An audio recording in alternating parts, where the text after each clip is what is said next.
ఓం నమ శివాయ. నిన్న మనం సౌమిని అనేటటువంటి బ్రాహ్మణ స్త్రీ చేస్తున్నటువంటి ఆ, పతనావస్థ వైపుకు వెళ్ళేటటువంటి పదార్థాలను ఎలా తీసుకుంది అనే విషయం దగ్గర ఆగాం. ఈవిడ మేక అనుకుని ఆవు దూడను ముక్కలు చేసేసి పచ్చి మాంసాన్ని ఉడికించుకుని తినేసింది భర్త ఇంట్లో లేని సమయంలో. శరీరంతో బలం అంతకాలం ఒక్కలా ఉండదు కదండి. రాను రాను వయసు వస్తున్న కొద్దీ వృద్ధాప్యం వచ్చేస్తూ ఉంటుంది. ఆవిడ కూడా వృద్ధురాలైపోయింది. కట్టకడకు ప్రాణాలు విడిచిపెట్టేసింది. యమభటులు ఈవిడిని తీసుకువెళ్ళారు. ఆవిడ పాపాన్ని పుణ్యాన్ని బేరేజ్ వేశారు. ఇది విచిత్రం. ఇక్కడ ఒక తర్కం జరిగింది.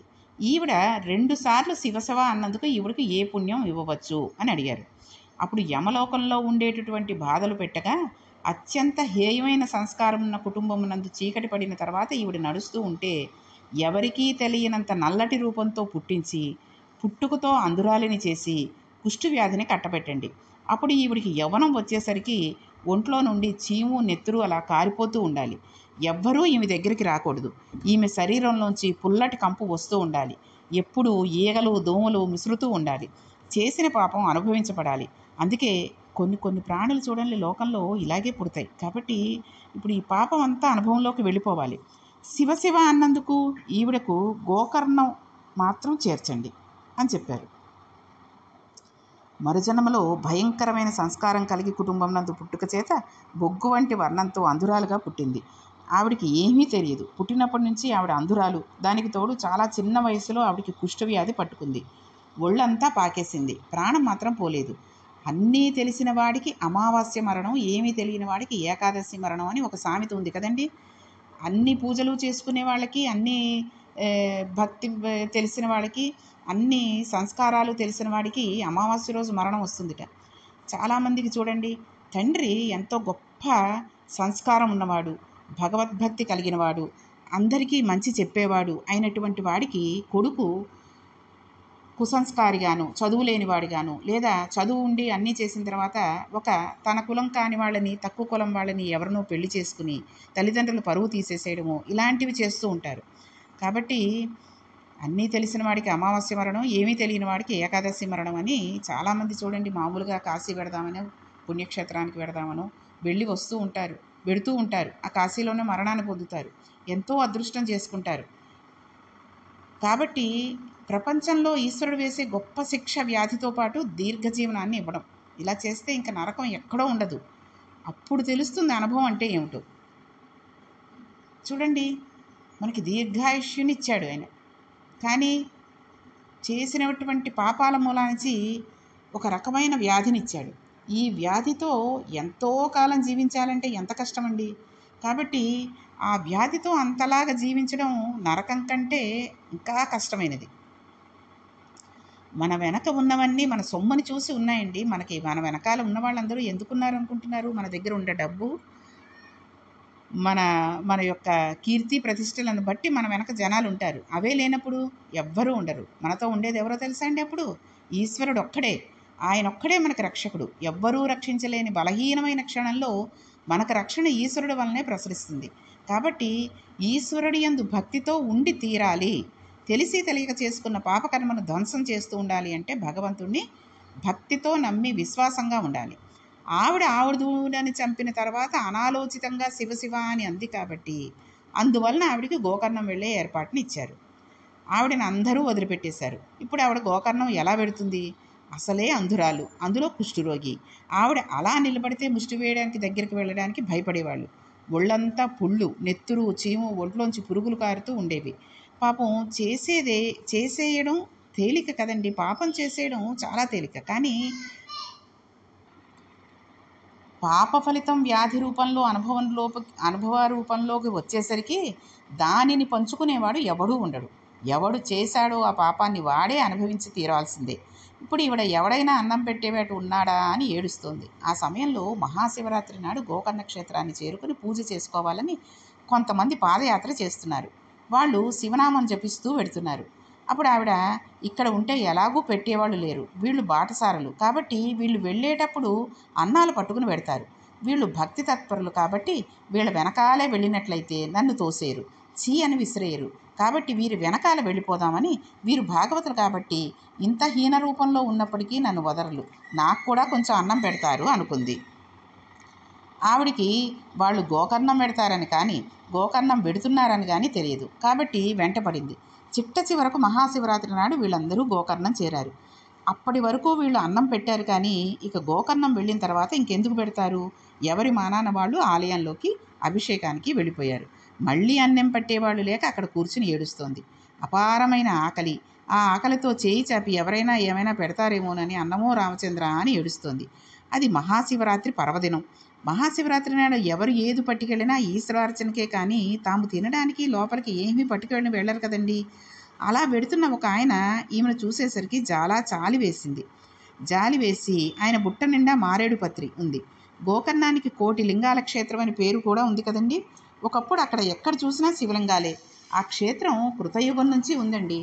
ఈవిడ ఇంత హీనమైన స్థితిలో ఉంది కాబట్టి కనీసంలో కనీసం ఈ మారేడు పత్రితో కొంచెం పూజ చేసుకుంటుందేమో, ఏదో శివలింగం మీద ఈ మారేడు పత్రిని వేస్తుందేమో, ఇక్కడితో ఈమె పాపం హరించబడుతుంది అని ఆయన ఆ కోణంలో ఆలోచించి ఆవిడ చేతిలో లేత బిల్వదళాలు 2-3 పెట్టాడు. చేతిలో ఏదో పడింది. ఇప్పుడు ఆవిడ ఏదో తినాలని ఆర్తితో ఉంది. తన చేతితో ఆ ఆకుల్ని పరిశీలించింది. అవి పచనం చేయబడి లేవు. వాటిని వాసన చూసింది. అవి మారేడు దళాలు. ఆవిడికి ఎక్కడి లేని కోపం వచ్చింది. మారేడు దళం తినడానికి పనికిరాదు కదా, ఎవడో తినడానికి దిక్కుమాలిన మారేడు దళాలు పెట్టాడు. ఈ మారేడు దళాలు ఎవడికి కావాలి? నేనేమైనా పూజ చేస్తానా? నాకు ఈ దళాలు ఎందుకు అనుకుంది. కోపం ఎక్కువైనప్పుడు ఆవేశం ఎక్కువ అవుతుంది, ఆయాసం వచ్చేస్తుంది కదండి. అందుకని అప్పుడు ఆవిడ ఆ ఆకులను విసిరి కొట్టేసింది. చాలామంది చేసే తప్పు ఇదే. అంటే ఈవిడ చేసిన తప్పు, ఈవిడ అలా విసిరి కొట్టినందువల్ల చాలా పుణ్యాన్ని సంపాదించింది. కానీ మనం కోపాన్ని కంట్రోల్ చేసుకోలేక చేతిలో ఉన్న వస్తువుని విసిరి కొట్టేస్తాం. అది ఒకవేళ పిల్లాడి మీద అవనండి, భార్య మీద అవనండి, భర్త మీద అవనండి, తల్లిదండ్రుల మీద అవనండి, లేదా ఇంట్లో ఉన్న పెంపుడు కుక్క మీద అవనండి, ఎవరి మీద కోపం వచ్చినా చేతిలో ఉన్న వస్తువుని విసిరి కొట్టేస్తే అది కింద నేల మీద పడిపోతే పగిలిపోతుంది. అది పర్వాలేదు, పగిలిపోతే మళ్ళీ కొత్తది కొనుక్కుంటాం, లేదా కాసేపు విసుక్కుని మన్నాడు కాస్త ఇది సానుకూల పడతాం. అదే గనక ఎవరి తలకైనా, ఎవరి చేతికైనా, ఎవరి కాలు మీదైనా తగిలి అది గనక దెబ్బ తగిలిందనుకోండి, ఆ తర్వాత ఏమనుకున్నా ఏమీ లాభం ఉండదు. కాబట్టి ఇప్పుడు ఈవిడ ఆ ఆకులను విసిరి కొట్టేసింది కోపంతో. ఈ చుట్టుపక్కల అన్ని శివలింగాలే ఉన్నాయి కదండి. ఆ విలువ పత్రాలన్నీ మహాశివరాత్రి నాడు గోకర్ణ క్షేత్రంలో ఉన్న ఆ శివలింగాల మీద పడ్డాయి. తెలిసి విసిరిందా తెలియక విసిరిందా అనేది ఈశ్వరుడికి అనవసరం. ఆవిడ కడుపుకేమీ తినలేదు. కళ్ళు లేకుండా గోకర్ణ క్షేత్రం వచ్చింది. అన్నం కోసమని భక్తులు వెంటబడి వచ్చింది. ఇవన్నీ ఈశ్వరుడికి అనవసరం. కానీ ఆవిడ చేరింది గోకర్ణ క్షేత్రం. ఆవిడ విసిరిన మారేళ్ళ దళాలు శివలింగాల మీద పడ్డాయి. వచ్చిన మహాశివరాత్రి రోజున ఆవిడ అన్నం లేకుండా ఉండిపోయింది. ఆ రాత్రంతా ఏడ్చింది. ఎవ్వరూ దగ్గరికి వెళ్ళలేదు. రాత్రంతా అరుస్తూ జాగరణ చేసి మారేడు దళాలను విసిరేసిన తర్వాత నీటి చుక్క ముట్టుకోకుండా మరునాడు ఉదయం అక్కడేమీ దొరకలేదని తడుముకుంటూ వెళ్ళబోతూ ఆ గుడి ప్రాంగణాన్ని దాటపోతూ అక్కడే పడి శరీరాన్ని వదిలిపెట్టేసింది. ఆవిడికి ఈశ్వరుడు మోక్షాన్ని ఇచ్చేశాడు. గోకర్ణ క్షేత్రం అంత గొప్ప క్షేత్రం. ఒక్కొక్క క్షేత్రానందు ఒక్కొక్క పూజ. గోకర్ణం నందు ఉన్న ఈశ్వరుడి పేరు మహాబలేశ్వరుడు. ఆ పూజలు అంత రకంగా ఉంటాయండి. మహాబలేశ్వరుడు అనే పేరు ఆయనకు వచ్చింది. సాధారణంగా శరీరానికి ఉన్న శక్తిని బలము అని అంటాం. కానీ ఇక్కడ ఉన్న ఈశ్వరుడు మహాబలుడు, జగన్నియామకుడు. ఆయన శివనామం చెప్పిన వాళ్ళని గోకర్ణం తీసుకువెడతాడు. గోకర్ణంలో తెలిసి చేసిన, తెలియక చేసిన, కోపంతో చేసిన, వ్యగ్రతతో చేసిన, హాస్యానికి చేసిన, ఎలా పూజ చేశారనేది ఆయనకు అనవసరం. గోకర్ణంలో చేసిన పూజను అడ్డుపెట్టి ఈశ్వరుడు ఏదైనా ఇచ్చేస్తాడు. అలా ఇవ్వడంలో మాత్రం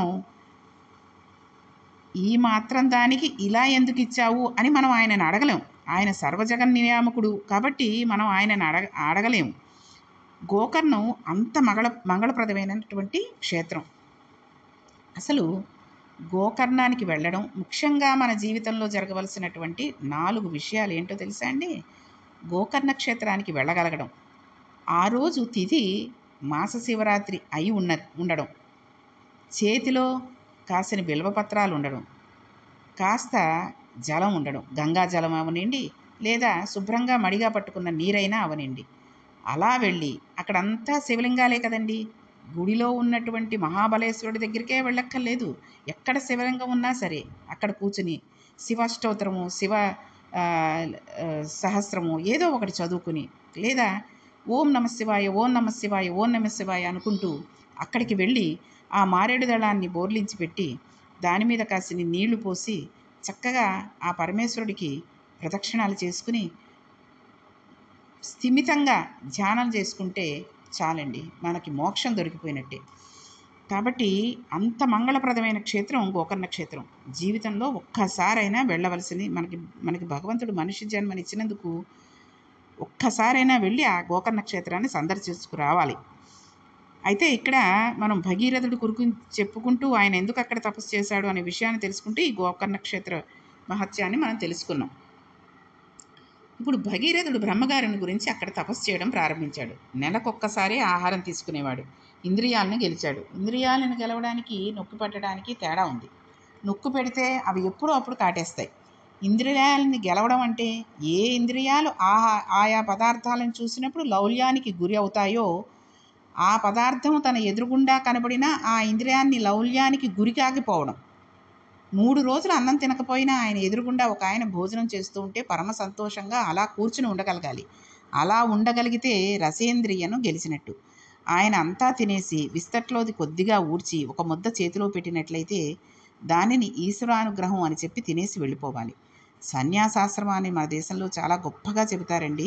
పిలిచి అన్నం పెట్టే తల్లిదండ్రులను విడిచి లోకమంతటి యందు భవతి భిక్షాందేహి అన్నప్పుడల్లా కబళం వేసిన ప్రతి స్త్రీని కూడా తల్లిగా చూస్తూ వెళ్ళిపోగలిగిన స్థితికి వెళ్ళిపోతారు సన్యాసి అన్నవాళ్ళు. అలా భవతి భిక్షాందేహి అంటూ తిరిగి అందరినీ తల్లులుగా చూస్తారు. కాబట్టి అంత పవిత్రమూర్తులుగా సన్యాసుల్ని ఈ దేశం చూసింది. కాబట్టి మనం ఇంద్రియాలని గెలవడం అంటే, ఇంద్రియాల అంటే ఒక మంచి వస్తువుని చూసింది అనుకోండి, అది నాదైపోవాలి అనేటటువంటి భావన మనస్సులో కలిగితే కంటితో చూసినప్పుడు దానిని ఇంద్రియం గెలవడం అని అనలేం. ఎందుకంటే ఆ వస్తువు తనదవ్వాలి అనకుండా చూసి ఆనందించి బాగుంది, ఎవరికి దొరికితే వాళ్ళకి అదృష్టవంతులు, ఎంత బాగుందో అనుకుని వదిలేసామనుకోండి, దాన్ని ఇంద్రియాన్ని గెలవడం అంటారు. అలాగే మన శరీరానికి సుఖంగా హాయిగా ఉండాలి. ఇప్పుడు ఏసీలో కూర్చుని ఉన్నామనుకోండి, ఎండాకాలం చక్కగా హాయిగా ఉంటుంది. అదే చలికాలం వెళ్ళి ఏసీ వేసుకోమంటే వేసుకుంటామా? వేసుకోం. అది ఏ కాలమైనా దానికి తగిలినటువంటి గాలితో సంతృప్తి పడేటటువంటి శరీరం మనకు ఉందనుకోండి, అటువంటి దానిని మనం పొందగలిగి మన శరీరంలో మన దేహాన్ని గనక మనం సంతృప్తిగా ఎక్కడ ఉన్నా చాలు, ఈ గాలి భగవంతుడిచ్చిన గాలి సరిపోతుంది అనుకునేటటువంటి మనకి అటువంటి స్థితిలో కనుక వెళ్ళిపోయాము అంటే దాన్ని ఇంద్రియం కలగడం అంటాం. సామాన్య మానవులైనటువంటి మనం ఏవో చిన్న చిన్న విషయాలకి కాస్త కొన్నిసార్లు, కొన్ని రోజులు, కొన్ని గంటలు, కొన్ని క్షణాలు ఇంద్రియాలని గెలవగలమేమో కానీ సన్యాసులు మాత్రం ఎప్పుడూ కూడా ఇంద్రియాలను గెలిచి వాళ్ళు ఉన్నదాంతో తృప్తి పడుతూ ఉంటారు. అయితే ఇక్కడ భగీరథుడు 1000 సంవత్సరాల కఠోరమైన తపస్సు చేశాడు. చతుర్ముఖ బ్రహ్మ ప్రత్యక్షమయ్యి నీకేం కావాలని తపస్సు చేశావు అని అడిగాడు. అప్పుడు భగీరథుడు 2 చిత్రమైన కోరికలు కోరాడు. ఇక్ష్వాకు వంశం నందు కుమారులు జన్మింకపోవుట అన్నది ఉండకుండు కాక, అవిచ్ఛిన్నముగా వంశం జరుగుగాక. రెండవది, నాకు ముందు తరాలలో కొంతమంది బూడిద కుప్పలై పడిపోయి ఉన్నారు, వారికి సద్గతి కలగడానికి వీలుగా ఆకాశం నుండి కిందకి పాతాళ గంగని విడిచిపెట్టు అని కోరాడు. ఇప్పుడు చూడండి, మనకి రాక్షస తపస్సుకి భగీరథ తపస్సుకి ఎంత తేడా ఉందో గమనించండి. భగీరథుడు శరీరం నందు ఘోర తపస్సు చేశాడు, కానీ పరమ పవిత్రమైన సంకల్పం. మనం కూడా మంచి సంకల్పాన్ని కలిగి పూజ చేసుకోవాలి. పెళ్లి చేసేటప్పుడు ఆయనకి ఎంత ఆస్తి ఉంది అని అడిగి ఎప్పుడూ పిల్లనివ్వకూడదు. ఇప్పుడు ఉన్న ఆస్తి ఉండిపోతుందని మనం అనుకోకూడదు. లేనివాడు లేకుండా ఉండిపోడు, ఉన్నవాడు ఇంకా పెరిగిపోడు. ఉన్నది ఉండాలన్నా లేది కలవాలన్నా యోగక్షేమం వహామ్యహం అని భగవానుడు చెప్తూ ఉంటాడు. అందుకని ఆ భగవానుడి యందు భక్తి ఉన్నవాడిని అల్లుడిగా తెచ్చుకోవాలి, కానీ ఆస్తి ఎంత ఉంది, అందం ఎంత ఉంది అన్నది చూసి అల్లుడిగా కానీ కోడలుగా కానీ తెచ్చుకోకూడదు. భగవంతుని యందు పూరికి ఉన్న కుటుంబంతో మనం బంధుత్వాన్ని కలుపుకోవాలి. అందుకే పిల్లనిచ్చేటప్పుడు ఇటేడు తరాలు అటేడు తరాలు చూస్తారు అంటారు. ఈ వెనకాతల ఎక్కడైనా ఈ 7 తరాలలో ఒక మహాత్ముడు ఉన్నాడా అని చూస్తారు. కాబట్టి వివాహమునందు భక్తికి పెద్దపీట వేయడం నేర్చుకోవాలి. ఇప్పుడు భగీరథుడు అడిగినటువంటి 2 వరాలలో అప్పటికప్పుడు ఆయన పనికి వచ్చే వరమేమీ లేదు. ఆయన తనను ఉద్ధరించుకోవడానికి ఏమీ కోరుకోలేదు. తను ముందున్న వాళ్ళని, తన తర్వాత వాళ్ళని ఉద్ధరించాడు. ఇప్పుడు ఈయన చతుర్ముఖ బ్రహ్మని ఈ 2 వరాలు అడిగాడు.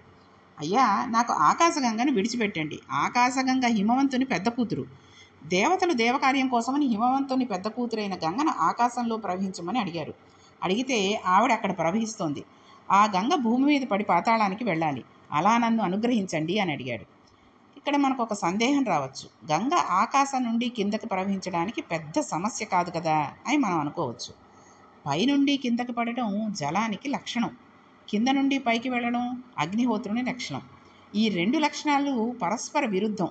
మనం ఒక దర్భను వెలిగించి పట్టుకున్నట్లయితే అది పైకి ఎగబాగుతూ ఉంటుంది, అందులోని అగ్ని. గ్లాసులోంచి నీళ్లను వరకపోస్తే ఆ నీళ్లు కింద పడతాయి. నీళ్లు పైకెక్కవు, అగ్ని కిందకి రాదు. పైనుండి నీరు పడడం పెద్ద విశేషం కాదు. గంగను కింద పడిపోమంటే పడుతుంది. కానీ ఇందులో ఒక పెద్ద రహస్యం ఉంది. దీనిని మనం చాలా జాగ్రత్తగా గమనించాలి. గంగ స్వర్గలోకంలో ప్రయాణిస్తుంది కాబట్టి ఇది పవిత్రమైనదే. ఇప్పుడు గంగ భూమి మీద పడింది. భూమి భరించలేదేమోనని మనం సందేహపడడం అవసరం లేదు.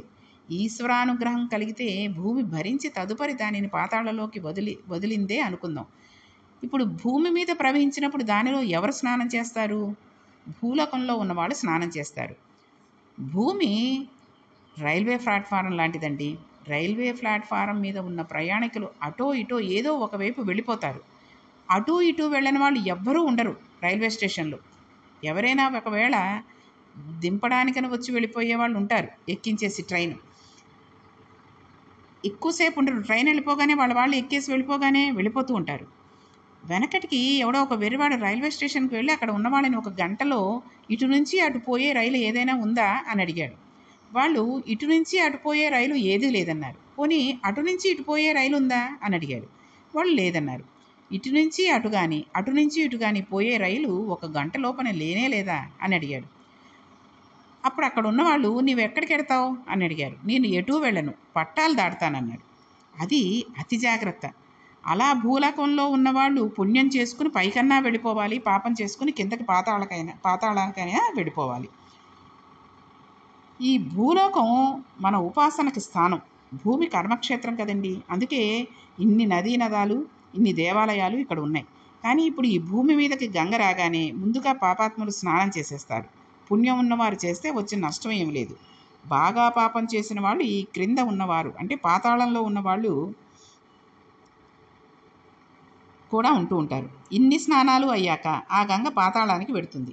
అప్పుడు గంగ అక్కడ దాకా వెళ్ళిన తర్వాత ఇంత ఉద్ధతిలో ఉన్నవాళ్ళని ఉద్ధరించే శక్తి నాలోంచి కూడా జారిపోయింది అని అంటే భగీరథుడు ఏం చేయలేడు కదండి. భూమి మీద ఉండేటటువంటి పాపాత్ములందరూ స్నానం చేసేసాక గంగ కూడా నాలో ఉన్న శక్తి పోయింది, అందరి పాపాత్ముల్ని పుణ్యాత్ములు చేసేసాను, కాబట్టి పాతాళంలో ఉన్న ఈ సగరులను నేను ఉద్ధరించలేను అంటే భగీరథుడు కూడా ఏం చేయలేడు. ఇది చతుర్ముఖ బ్రహ్మ యొక్క ఆలోచన. ఇది గోకర్ణ క్షేత్ర మహత్యం, ఇటువంటి ఆలోచనలు రావడం కూడా. శంకరుడు అక్కడ అనుగ్రహిస్తున్నాడు. చతుర్ముఖ బ్రహ్మలో దూరాడు. గభాలన నీళ్లు పడిపోతాయి అనకు, అలా అన్నావంటే భగీరథుని కోరిక తీరదు. శివుడే బ్రహ్మ మేధలో ప్రవేశించి ఆయన చేత ఒక మాట అనిపిస్తున్నాడు. ఇప్పుడు గంగ పాతాళానికి వెళ్ళడానికి ఆకాశం నుంచి పడితే దానిని భూమి వహించలేదు. భూమి స్వరూపమే మారిపోతుంది. పెద్ద పెద్ద గోతులు పడిపోవచ్చు. రెండవది, గంగ అలా పడేటప్పుడు మధ్యలో ఉండి పట్టుకునేవాడు ఒకడు కావాలి. అసలు లోకంలో భరించడం అనే మాట భూమిది. భూమే భరించలేకపోతే భరించేవాడెవడు? భూమి కన్నా ఓర్పు ఉన్నవాడు, అంతకన్నా కారుణ్యమూర్తి, అంతకన్నా సహనమూర్తి. అంత ఓర్పుతో ఎంతకైనా దిగజారి కోరిక తీర్చాలంటే త్రిశూలం పట్టుకున్నవాడు ఎవడో వాడే సమర్థుడు. కాబట్టి సూర్యుడు వచ్చి ఇక్కడ నిలబడాలి. అప్పుడు గంగ వచ్చి పైనుండి ఆయన మీద పడుతుంది. ఆయన తట్టుకోవాలి. అప్పుడు పైనుండి గంగ కింద పడాలి. నీవు అడిగిన మొదటి వరం కూడా చాలా కష్టం. నీవు అడిగింది ఇవ్వడం అంత తేలిక కాదు. తర్వాత మహాపాపాలు చేసేవారు పుడతారు. వంశాన్ని ఎలా ఇవ్వగలను? అయినా నువ్వు అడిగావు కాబట్టి ఇచ్చేశాను, మొదటి కోరిక తీర్చేశాను అన్నాడు. అంటే ఇప్పుడు ఈశ్వరుడు ఈ వంశంలో అటువంటి పాపం ఉన్నవాడు పుట్టకుండా జాగ్రత్త పడుతూ ఉండాలి. ఉన్న దానిలో తక్కువలో తీసేస్తూ ఉండాలి. తను తెలుసుకునేటట్టు చేయాలి. దశరథుడి జీవితం అదే కదండి. మరి ఒకప్పుడు యవనంలో శాపం వస్తే కొడుకును తలుచుకుని చచ్చిపోతావు అన్నారు. యవనానికి వ్యర్థానికి ఎంత తేడా ఉంటుందో చూపిస్తుంది రామాయణం. యవ్వనంలో ఉన్న దశరథుడు నవ్వుకున్నాడు. అప్పుడు తన కొడుకులు ఉంటారనుకున్నాడు. నిజంగా కొడుకు పుట్టాక ఆ కొడుకు పక్కన లేనప్పుడు వార్ధక్యంలో చచ్చిపోవడం ఎంత కష్టమో తెలిసే పరిస్థితి వచ్చేసరికి ఆయన పొందిన బాధ అంతా ఇంతా కాదు. అయినా నీవు కోరిన వరం ఇచ్చేస్తాను, రెండవది కూడా ఇయ్యబడవచ్చు, కానీ గంగను పట్టుకునేవాడిని ఒకడిని చూసుకో, అందుకు శంకరుడే సమర్థుడు, కాబట్టి నువ్వు శంకరుని గురించి తపస్సు చేయవలసింది అని చెప్పాడు. ఇప్పుడు భగీరథుడు మళ్ళీ శంకరుని గూర్చి తపస్సు చేయడం ప్రారంభించాడు. ఇది భగీరథ ప్రయత్నం అంటే. ఇంతలా తపస్సు చేసిన భగీరథుడు గంగాదేవిని ఎలా కిందకు తీసుకొచ్చాడు అనే విషయాన్ని మనం రేపటి పారాయణంలో తెలుసుకుందాం. ఓం నమః పార్వతీపతియే హర హర మహాదేవ శంభో శంకర.